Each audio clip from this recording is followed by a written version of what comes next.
अवधूत गीता। भगवान श्री दत्तात्रेय कृत अवधूत गीता एक प्राचीन स्वतंत्र ग्रंथ के रूप में प्राप्त है। इस गीता में अवधूत श्री दत्तात्रेय जी ने मुमुक्षु जनों के कल्याणार्थ वेदांत मार्ग द्वारा गूढ़ ब्रह्म ज्ञान प्राप्ति का सुंदर विवेचन किया है। इसमें आत्मा का निरूपण, निर्द्वंद्व भाव कथन, जीव ब्रह्म की एकता, प्रणव का स्वरूप, वेदांत के महावाक्यों पर विचार, ब्रह्म की सर्वव्यापकता, मन की लोलुपता से निवृत्ति का उपाय, विषय भोग की निंदा एवं उसके त्याग का उपाय इत्यादि अनेक परम योगी उपदेश हैं। अवधूत दत्तात्रेय जी बोले, ईश्वर की कृपा से ही श्रेष्ठ पुरुषों को जन्म मरण रूपी महान भय से रक्षा करने वाली अद्वैत वासना उत्पन्न होती है। जिस आत्मा के द्वारा निश्चय ही अपने में यह संपूर्ण जगत परिव्याप्त हो रहा है, उस निराकार आत्म तत्व की वंदना मैं किस प्रकार करूं? क्योंकि वो जीव से अभिन्न कल्याण स्वरूप तथा अविनाशी है। 5 भूतों पृथ्वी, जल, अग्नि, वायु एवं आकाश से निर्मित ये जगत मृग तृष्णा के जल के समान मिथ्या है। माया मल से रहित मैं एक हूं, तो फिर किसको नमस्कार करूं? संपूर्ण ब्रह्मांड में सब कुछ एकमात्र आत्मा ही है। इससे भेद तथा अभेद दोनों ही नहीं है। ये है अथवा नहीं है, ये मैं कैसे कहूं? मुझे विस्मय प्रतीत हो रहा है। वेदांत का सार तथा ज्ञान विज्ञान इतना ही है कि मैं स्वभाव से ही सर्वव्यापी निराकार आत्मा हूं। जो सर्वरूप परमात्मा हैं, वे निश्चय ही अखंड आकाश तुल्य स्वभाव से निर्मल तथा शुद्ध हैं। मैं वही चेतन ब्रह्म हूं, इसमें संदेह नहीं है। मैं निश्चय ही नाश रहित अनंत तथा शुद्ध विज्ञान स्वरूप हूं। मैं नहीं जानता कि ये सुख दुख किसी को भी किस प्रकार हो सकता है।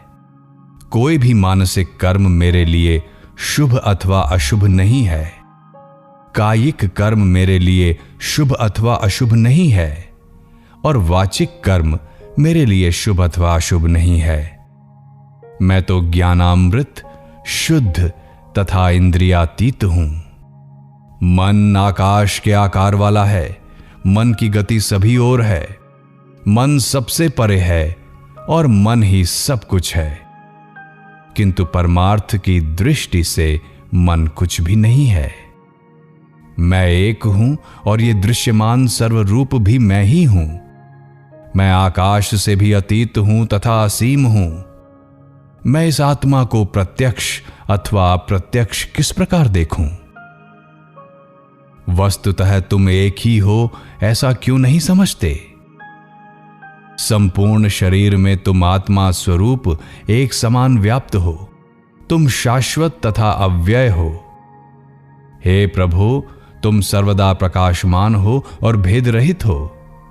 निरंतर प्रकाशमान होने के कारण तुम उदय अस्त रूप दिन तथा रात को किस प्रकार मान सकते हो?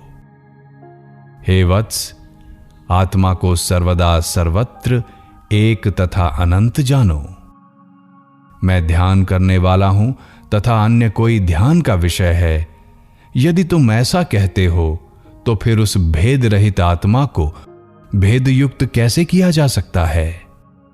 हे शिष्य, वास्तव में तुम न तो उत्पन्न होते हो, न मरते ही हो, न तो ये देह ही कभी तुम्हारा है। संपूर्ण जगत ब्रह्म ही है, ऐसा प्रसिद्ध है, और श्रुति भी अनेक प्रकार से ऐसा ही कहती है।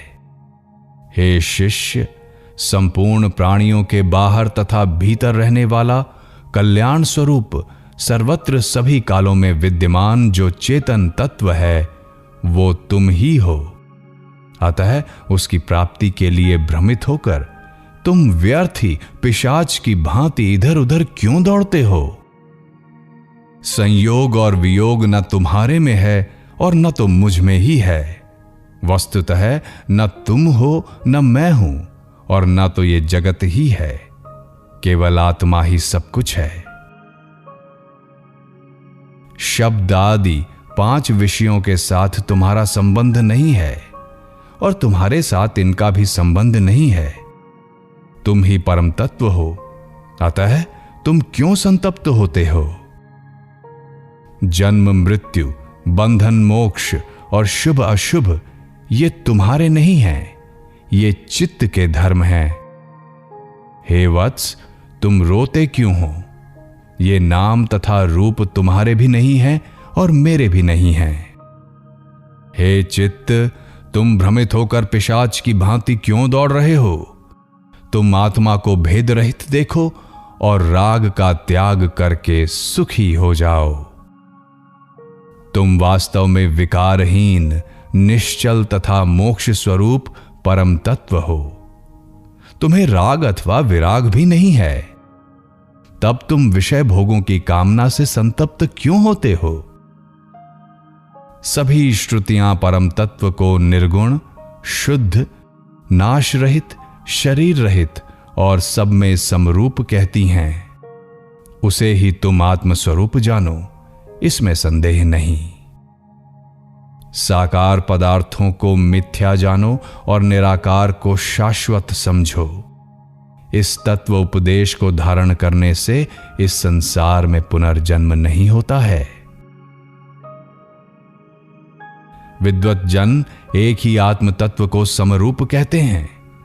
राग का त्याग कर देने से पुनः चित्त में द्वैत अद्वैत का प्रपंच नहीं रहता है। अनात्म स्वरूप को समाधि कैसे हो सकती है और आत्म स्वरूप को भी समाधि का क्या प्रयोजन है?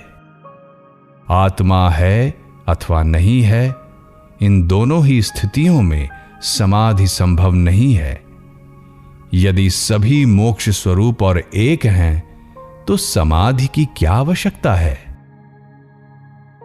हे शिष्य, तुम विशुद्ध, समरस, देह रहित, जन्म रहित तथा अव्यय आत्म तत्व हो।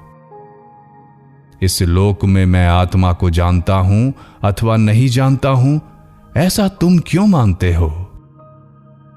तत्वम मसि आदि वचनों के द्वारा अपनी आत्मा का ही प्रतिपादन किया गया है और श्रुति भी जो नेति नेति का उद्घोष करती है, उसका तात्पर्य यही है कि ये 5 भौतिक जगत मिथ्या है।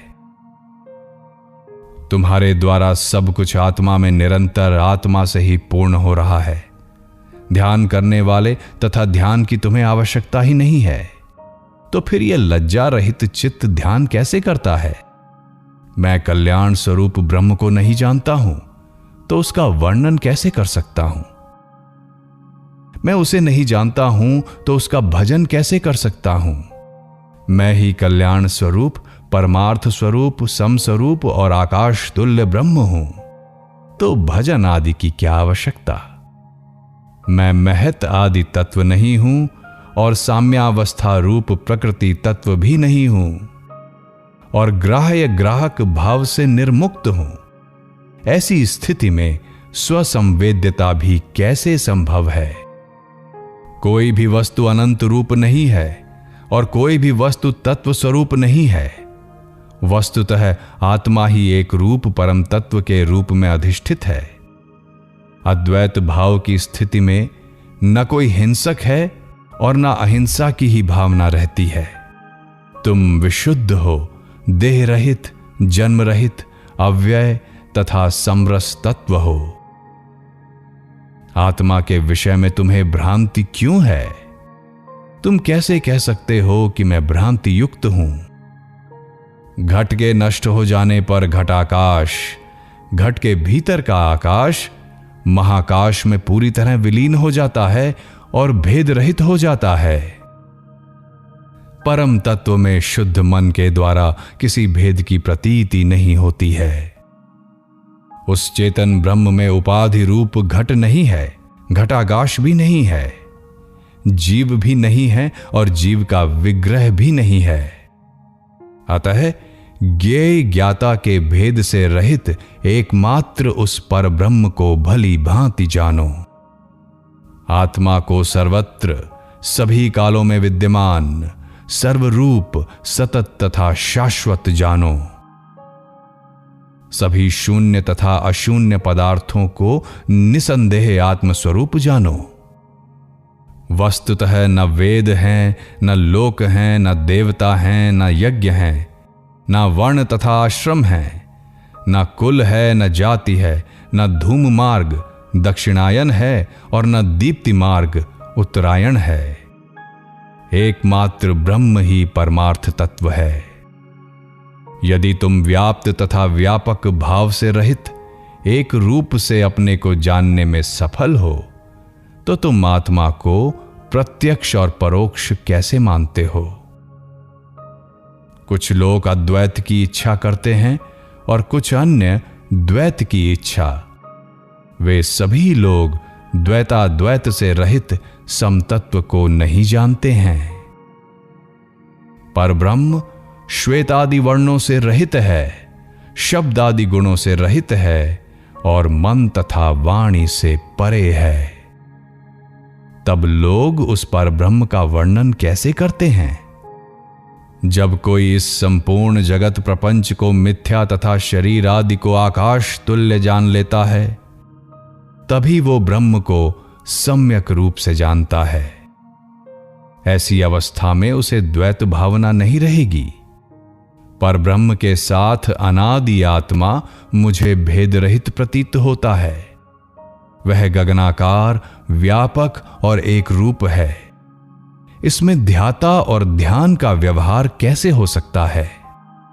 मैं जो कुछ करता हूं, जो कुछ खाता हूं, जो कुछ हवन करता हूं और जो कुछ देता हूं, ये सब कुछ भी नहीं है, क्योंकि मैं शुद्ध जन्म रहित तथा अव्यय हूं।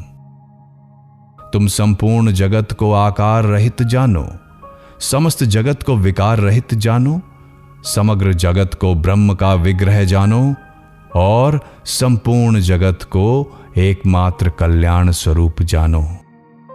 तुम वही परम तत्व हो, इसमें संदेह नहीं है। तब तुम ये क्यों सोचते हो कि मैं आत्मा को जानता हूं अथवा नहीं जानता हूं?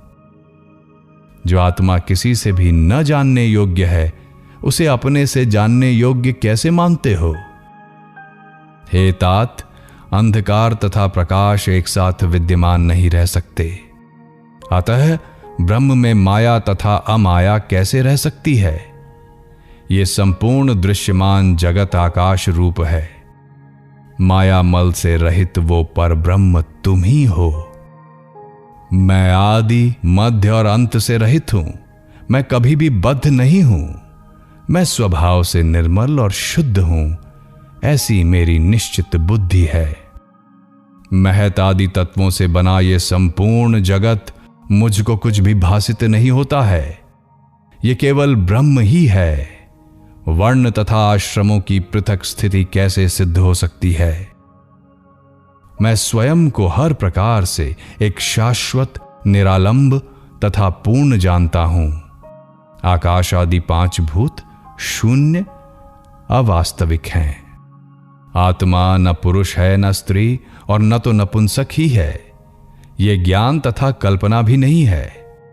तुम आत्मा को आनंद युक्त अथवा आनंद रहित भी कैसे मानते हो? षडंग योग से भी आत्मा शुद्ध नहीं होता। मन का नाश होने से भी वो शुद्ध नहीं होता और गुरु के उपदेश से भी वो शुद्ध नहीं होता। आत्मा तो परम तत्व है और स्वयं शुद्ध ही है। आत्मा पांच भूतों से निर्मित देह नहीं है और ये देह रहित भी नहीं है। वस्तुतः संपूर्ण जगत प्रपंच आत्मा ही है। आत्मा से भिन्न कुछ भी नहीं है। तब तीन अवस्थाएं, जागृत, स्वप्न, सुषुप्ति तथा तुरीयावस्था, ये कैसे हो सकती हैं? मैं आत्मा बद्ध नहीं हूं। मैं मुक्त भी नहीं हूं और ब्रह्म से पृथक नहीं हूं। मैं ना तो करता हूं ना भोगता हूं। मैं तो व्याप्य तथा व्यापक भाव से रहित हूं।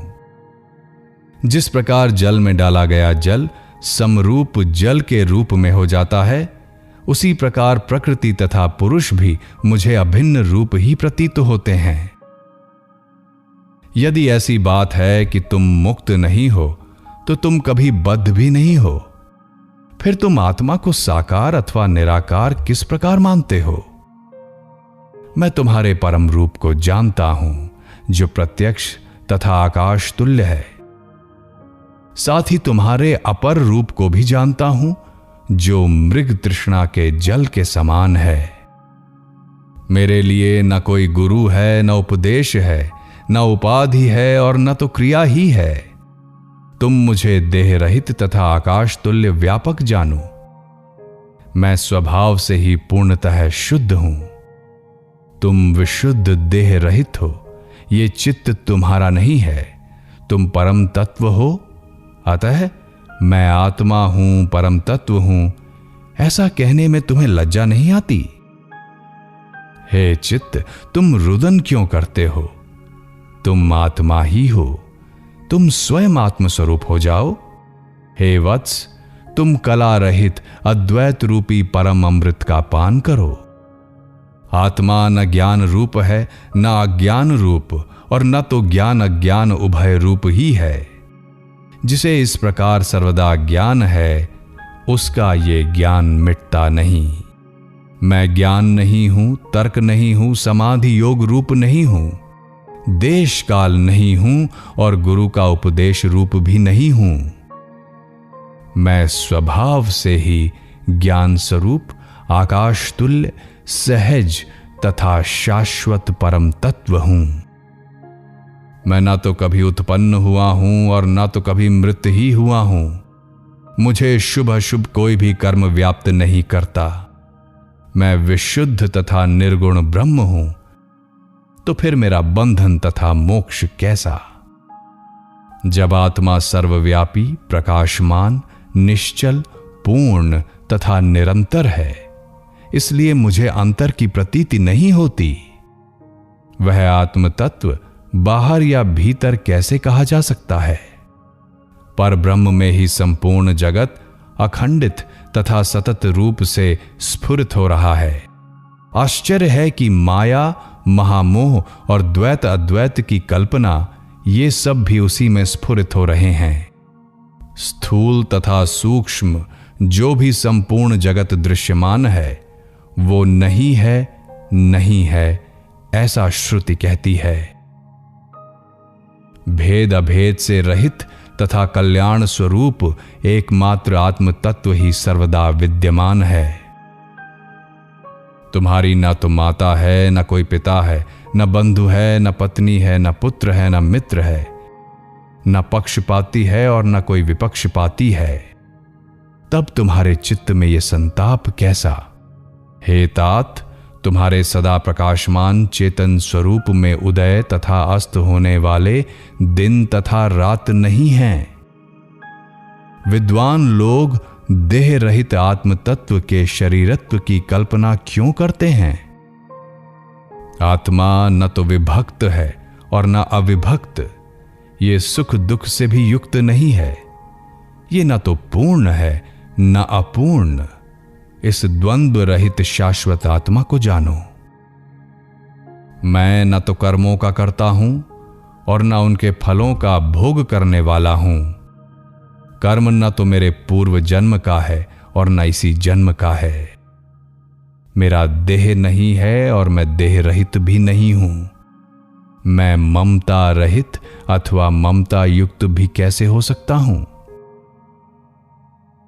राग आदि दोष मेरे नहीं हैं और देह आदि से संबंधित दुख भी मेरे नहीं हैं। मुझको एक रूप विराट तथा आकाश तुल्य आत्मा जानो। हे मित्र मन, अधिक कहने से क्या प्रयोजन है? तुम्हें इस सब पर मनन करना चाहिए। जो सारभूत है उसे मैंने तुमको बता दिया कि तुम वास्तव में परम तत्व हो और आकाश तुल्य व्यापक हो। योगी जन जिस किसी भी भाव से तथा जहां कहीं भी मृत्यु को प्राप्त होने पर उसी पर ब्रह्म में वैसे ही विलीन हो जाते हैं, जैसे घट के टूट जाने पर घटाकाश महाकाश में विलीन हो जाता है। तीर्थ में अथवा चांडाल के घर में अचेत अवस्था में भी देह का त्याग करता हुआ योगी तत्क्षण मुक्त होकर व्यापक ब्रह्म स्वरूप हो जाता है। योगी जन धर्म, अर्थ, काम तथा मोक्ष को तथा द्विपद आदि जंगम प्राणियों और वृक्ष, पर्वत आदि स्थावर पदार्थों को मृग तृष्णा के जल के समान मिथ्या मानते हैं। मैं भूत, भविष्य तथा वर्तमान काल के कर्मों को न तो करता हूं और न इनके फल का भोग ही करता हूं। इस प्रकार की मेरी दृढ़ बुद्धि है। समता रूपी रस के द्वारा पवित्र हुआ अवधूत एकांत स्थान में सुखपूर्वक अकेला रहता है। अभिमान का त्याग करके वो अनावृत विचरण करता है और केवल अपने में ही सबका अनुभव करता है। जिस जीवन मुक्तता की दशा में जागृत, स्वप्न, सुषुप्ति और तुरीय ये अवस्थाएं नहीं रह जाती हैं, उस दशा में वो केवल अपने आत्मा में ब्रह्मानंद को प्राप्त होता है। जिस अवस्था में धर्म अधर्म का भाव नहीं रहता, उस अवस्था में बद्ध और मुक्त का भाव कैसे रह सकता है? आत्मरस में मग्न तथा ध्यान के द्वारा पवित्र हुआ जीवन मुक्त अवधूत कोई मंत्र नहीं प्राप्त करता है और न तो किसी छंद रूपी तंत्र को ही प्राप्त करता है। उस पर ब्रह्म को प्राप्त हुए अवधूत ने ही इस गीता का कथन किया है। संपूर्ण जगत शून्य रूप है और अशून्य रूप भी है। पर ब्रह्म में न तो सत्य विद्यमान है और न असत्य। अवधूत ने अपने अनुभव से तथा शास्त्र ज्ञान के अनुसार इसका वर्णन किया है।